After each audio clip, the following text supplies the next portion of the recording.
Battle of Stalingrad. On August 23, 1942, Germany's Fourth Air Fleet unleashed 1,000 tons of explosives on Stalingrad, killing roughly 40,000 civilians in a single day and reducing the industrial city to a landscape of shattered concrete and twisted steel. 3 weeks later, General Friedrich Paulus led the Sixth Army into what soldiers would call Rattenkrieg, Rat War, where combat moved through factory ruins, sewer systems, and bombed-out apartment blocks, often at distances measured in feet rather than miles. The Soviets defended with calculated desperation. A single reinforced apartment building, later known as Pavlov's house, held against constant German assault for 60 days, and sniper Vasily Zaitsev methodically accumulated 225 confirmed kills from the rubble. On November 19, the Red Army launched Operation Uranus, deploying over 1 million personnel against the weaker Romanian flanks protecting the German advance, and within 4 days Soviet forces met at Kalach-na-Donu, trapping 250,000 Axis troops inside what became known as the Kessel, the Cauldron. Hitler refused evacuation, and Hermann Göring promised an airlift that delivered only 94 tons daily against a required 300, leaving encircled soldiers on 50 grams of bread as temperatures fell to 30 degrees below zero. When Paulus surrendered on January 31, 1943, freshly promoted to Field Marshal in Hitler's expectation he'd choose suicide over capture, 91,000 Germans entered Soviet captivity, and fewer than 6,000 would ever return home. The battle claimed over 1.8 million combined casualties, marked the first public admission of German defeat, and permanently shifted the Eastern Front's momentum toward Moscow. Siege of Leningrad. On September 8, 1941, German Army Group North completed the encirclement of Leningrad, severing the city's final land connection at Schlüsselburg. What followed wasn't a battle in the conventional sense, it was systematic annihilation by starvation. Hitler's Directive 1601, issued just 2 weeks into the siege, made the strategy explicit: erase the city of Petersburg from the face of the earth. The Germans had no interest in saving the population. On the very day the blockade closed, Luftwaffe incendiary bombs destroyed the Badiv warehouses, incinerating 3,000 tons of flour and 2,500 tons of sugar, the city's primary food reserves. By November, daily bread rations fell to 250 grams for manual laborers, 125 grams for everyone else. That bread was half sawdust. In January and February of 1942, 7,000 to 10,000 people died every day, their bodies left frozen in the streets. The NKVD documented 260 arrests for cannibalism by December 1942, distinguishing between those who consumed corpses and those who killed to eat. The only lifeline was the Road of Life across Lake Ladoga, a frozen supply route under constant bombardment, where 1 in 4 trucks never made it across. The siege lasted 872 days. When Soviet forces finally broke through in January 1944, they found a city that had lost between 632,000 and 1 million civilians, over 90% to starvation. Leningrad didn't fall to Wehrmacht firepower. It was starved, methodically, until liberation came. Battle of Okinawa. The Battle of Okinawa began on April 1, 1945, and what followed was 82 days of combat so brutal it earned the name Typhoon of Steel. Over 500,000 American personnel faced a Japanese 32nd Army that had abandoned coastal defense entirely, retreating instead into the island's southern ridges to fight a war of attrition from fortified caves and tunnel networks. The strategy was designed by Colonel Hiramichi Yahara, and it worked with devastating efficiency. At Hacksaw Ridge, a 400-foot vertical cliff, the 77th Infantry Division fought hand-to-hand in conditions so extreme that Private First Class Desmond Doss, a conscientious objector who refused to carry a weapon, single-handedly lowered 75 wounded men to safety under constant fire. Sugar Loaf Hill, a small coral mound, changed hands 14 times in 6 days, costing the 6th Marine Division over 2,600 casualties for a position barely larger than a city block. The Japanese defense relied on what American forces called blowtorch and corkscrew tactics, flamethrowers and satchel charges used to clear bunkers one at a time. But the real cost wasn't just measured in soldiers. Between 40,000 and 150,000 Okinawan civilians died, many driven to mass suicide by Japanese propaganda claiming American forces would commit atrocities. On June 18, Lieutenant General Simon Bolivar Buckner Jr. became the highest-ranking American officer killed by enemy fire in the entire war. 4 days later, Japanese commander Mitsuru Ushijima committed ritual suicide in his final headquarters. The island was secured, but the casualty rates were so staggering they would influence one of the most consequential decisions in human history. Iwo Jima. On February 19, 1945, the United States Marine Corps initiated Operation Detachment, the amphibious assault on Iwo Jima, an 8-square-mile volcanic island 760 miles south of Tokyo. The Joint Chiefs had identified the island as critical, emergency landing strips for damaged B-29 Superfortress bombers and a staging base for P-51 Mustang escorts targeting the Japanese mainland. What they faced was unprecedented.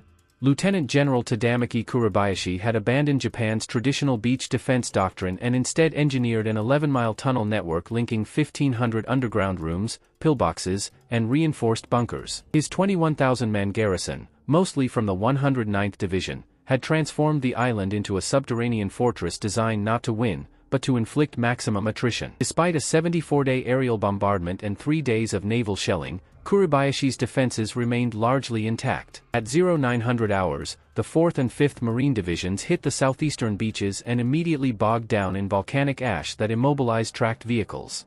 Kuribayashi waited 1 full hour, allowing the beaches to fill with men and equipment, then unleashed coordinated artillery and mortar fire from Mount Suribachi and the northern plateau. What followed became the only Pacific battle where total American casualties exceeded Japanese losses: 6,821 U.S. dead, 19,217 wounded. Of Kuribayashi's garrison, 18,844 perished. 27 medals of honor were awarded, more than any single operation in American military history. The island was declared secure on March 26, but the cost had forced military planners to confront a grim calculus about what an invasion of mainland Japan would demand. Operation Market Garden. September 1944. Allied forces stood at the edge of Nazi Germany after their breakout from Normandy, and Field Marshal Bernard Montgomery believed he'd found a way to end the war by Christmas. Operation Market Garden would drop 34,600 paratroopers behind enemy lines to seize 9 bridges across Holland, carving a 64-mile corridor straight into Germany's industrial heart. Supreme Commander Eisenhower approved the plan, making it the largest airborne assault in history. But Allied intelligence made a catastrophic error. Dutch resistance fighters and intercepted German communications both reported 2 SS Panzer divisions refitting near Arnhem, the operation's deepest objective. The warnings were ignored. On September 17, British paratroopers landed 8 miles from their target bridge at Arnhem to avoid anti-aircraft guns, sacrificing the element of surprise that airborne operations depend on. Lieutenant Colonel John Frost and 740 men fought their way to the bridge's north end and held it for 4 days against the 9th SS Panzer Division, waiting for relief that would never arrive. Their radios had failed almost completely. The British XXX Corps, racing north to link up with the paratroopers, found themselves trapped on a single elevated highway the Germans quickly nicknamed Hell's Highway, vulnerable to constant ambush in the surrounding marshland. By September 21, only 10% of supply drops were reaching the surrounded British forces. 4 days later, Operation Berlin evacuated the survivors. Of 10,600 men who landed at Arnhem, only 2,398 made it back across the Rhine. 1,485 were dead, and over 6,000 captured, their sacrifice extending the war deep into 1945. Battle of the Bulge. On December 16, 1944, at precisely 5:30 in the morning, 1,600 German artillery pieces opened fire across an 80-mile front in the Ardennes forest. The barrage lasted 90 minutes. What followed became the costliest single action the United States Army has ever fought. Hitler had committed 410,000 men, 1,400 tanks, and 2,600 aircraft to a final gamble, splitting the Allied armies and capturing the port of Antwerp to force a separate peace. The Americans, holding a thinly defended sector with just 228,000 troops and 480 tanks, were caught off guard. Within hours, German forces punched deep into Allied lines, creating a bulge in the front that gave the battle its name. But the offensive came with a brutal cost that extended far beyond bullets and shells. Temperatures plummeted below 0 degrees Fahrenheit. Heavy snow and fog blanketed the region. Thousands of soldiers on both sides suffered trenchfoot, frostbite, and pneumonia. U.S. medical records alone document 15,000 cold-related injuries. Men froze to death in foxholes. Others lost limbs to gangrene after days of exposure. By the time the battle ended on January 25, 1945, American casualties reached 89,500, 19,000 killed, 47,000 wounded, 23,000 missing or captured. The Germans lost up to 100,000 men and 600 tanks they could never replace. The Ardennes didn't just bleed armies. It broke them in ways that went deeper than any battlefield wound. POWs in Japanese camps. Between December 1941 and August 1945, Imperial Japan held approximately 140,000 Allied prisoners of war under conditions that produced a death rate of 27%, 7 times higher than German camps. This disparity stemmed directly from Japan's military code, the Bushido and Senjinkan, which considered surrender the ultimate dishonor. Captors applied this contempt systematically. Japan had signed but never ratified the 1929 Geneva Convention, and in 1942, Foreign Minister Shigenori Togo claimed Japan would follow it with necessary changes. The reality proved otherwise. Order 1567 mandated that all POWs perform useful labor regardless of rank or medical condition, violating international protections explicitly. The Prisoner of War Information Bureau, controlled by War Minister Hideki Tojo, ensured enforcement. Standard rations delivered only 600 to 900 calories daily, primarily low-grade rice, triggering widespread beriberi and pellagra among prisoners already weakened by forced labor. Japanese authorities routinely withheld Red Cross medical supplies while tropical diseases, dysentery, malaria, and ulcers that exposed bone within weeks spread unchecked through camps. This wasn't neglect. It was policy rooted in a doctrine that viewed captured enemies as unworthy of basic human consideration. The framework guaranteed mass death before prisoners ever reached the forced labor projects, execution sites, and unmarked transport ships that would claim tens of thousands more. Bombing of Dresden. On the night of February 13, 1945, Dresden held nearly 1 million people within its borders, its normal population of 642,000 swollen by an estimated 200,000 to 300,000 refugees fleeing the Soviet advance from the east. The city had been spared major bombing for most of the war, making it a perceived safe haven. That perception ended at 10:14 p.m. Central European Time when 244 RAF Lancaster bombers from No. 5 Group arrived over the city center. They dropped metallic chaff, to blind German radar, then released a mix of 500-pound high-explosive bombs designed to shatter roofs and windows, followed by thousands of 4-pound magnesium incendiary sticks. The explosives exposed the interiors of Dresden's timber-framed medieval buildings. The incendiaries ignited them. 3 hours later, at 1:21 a.m. on February 14, a second wave of 529 RAF bombers hit the same target zone. This timing was deliberate. Firefighters and rescue crews had emerged after the first attack, and the second wave caught them in the open.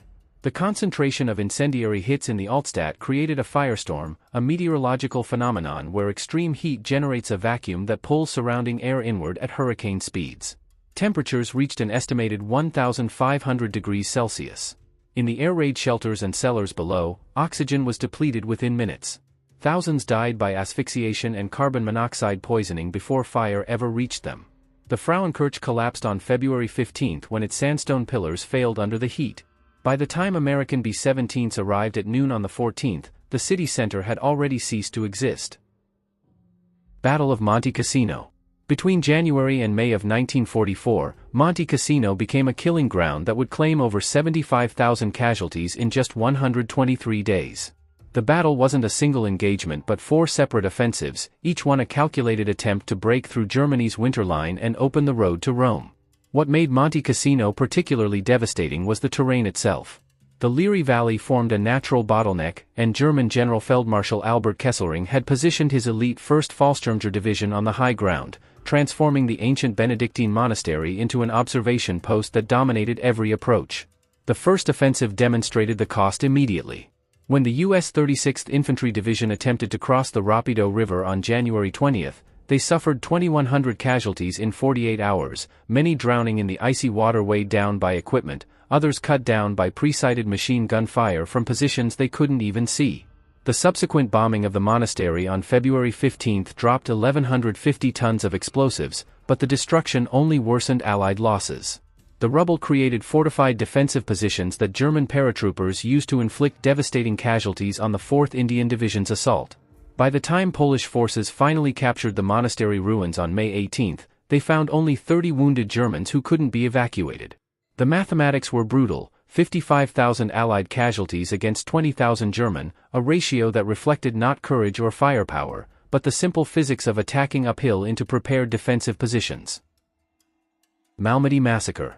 On December 17, 1944, at 12:15 p.m., a convoy of 30 vehicles from the U.S. 285th Field Artillery Observation Battalion reached the Bognes Crossroads, 4 kilometers south of Malmedy, Belgium. They were moving from Aachen to Welsum, unaware they had entered the path of Kampfgruppe, the spearhead of the 1st SS Panzer Division. Within 15 minutes, German tank guns disabled the lead and rear vehicles, trapping the Americans between them. The artillery battalion carried rifles and sidearms, not the equipment to resist armored assault. They surrendered. What happened next violated every convention of warfare the Western Front had known. Approximately 120 American POWs were assembled in a field near Café Beaudarway. At 2:15 p.m., SS troops opened fire with mounted machine guns and small arms. Survivors who ran were hunted. Those wounded on the ground received execution shots to the head. 43 men escaped into the woods to reach Malmedy and report what they'd witnessed. 84 did not. The bodies remained frozen under snow until January 14, 1945, when the 30th Infantry Division retook the area. U.S. Army medical examiners found powder burns on at least 20 skulls, forensic proof of point-blank execution. This wasn't spontaneous battlefield violence. Commander Joachim Paper operated under orders from 6th Panzer Army Chief Sepp Dietrich, who had explicitly demanded the offensive proceed with a wave of terror showing no human inhibitions. Paper's unit had honed these methods on the Eastern Front, where POW executions were routine. The doctrine had crossed theaters. During the same offensive, the 1st SS Panzer Division killed 362 Allied POWs and 111 Belgian civilians across Stavelot, Chenus, and La Gleize. The speed they gained came at a price that would follow them to Dachau.